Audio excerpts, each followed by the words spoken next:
Hi, I'm Anna. I'm Bethany. I'm Lily. I'm Brooke. During DataFest2023, our team investigated disparities in response rates across the American Bar Association's free legal answers program.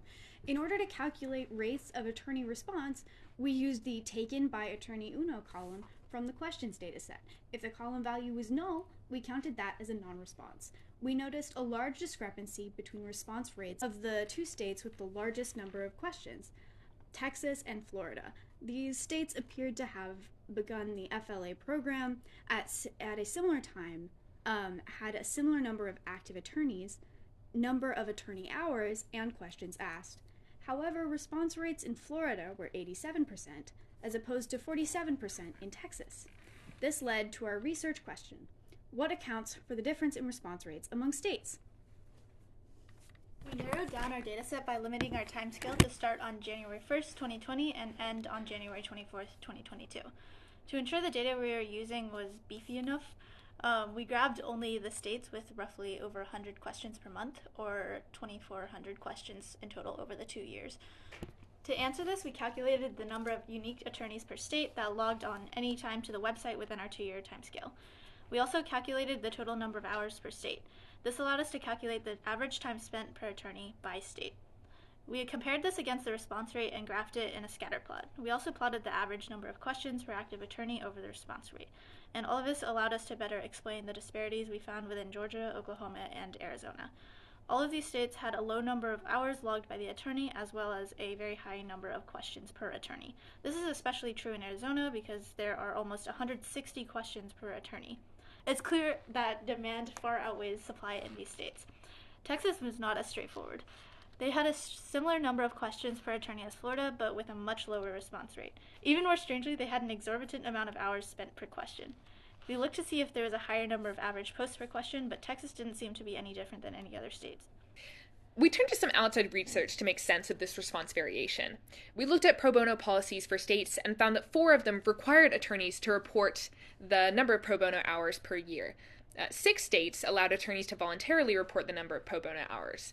The remaining 5, though, had no policies around reporting. There were some other interesting externalities that could be impacting these response rates.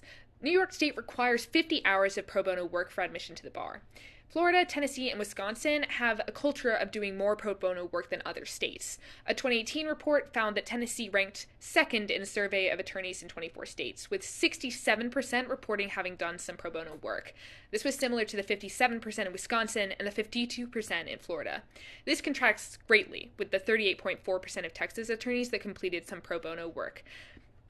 Without access to the surveys that these reports drew upon, it's hard for us to draw conclusions about the ways in which the culture of pro bono work differs across states and how that could be affecting the response rates.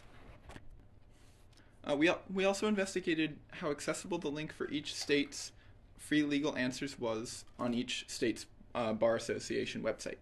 For some states, such as Tennessee and Florida, we found the link to free legal answers featured on the list of pro bono opportunities for members. For others, such as Oklahoma and Georgia, the link was hidden among a myriad of in-person and remote pro bono opportunities.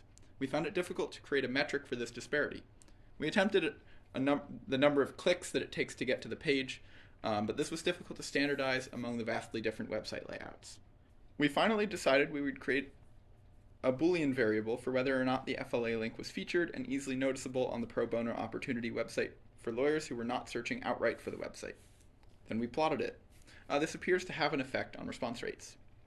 As such, we would recommend that the ABA ask state bar associations to list the FLA link among pro bono opportunities for members. We also encourage the ABA to continue their work with the Baylor University School of Law and the Stanford Legal Design Lab, creating automatic emails for users waiting for an attorney to take their question. These emails containing answers to frequently asked questions could make a real difference in states with low response rates. We also urge the ABA to provide more surveys to Texas attorneys to make sense of the low response rate and large amount of time spent per question. We want to ensure that this trend does not continue in other states as this program expands.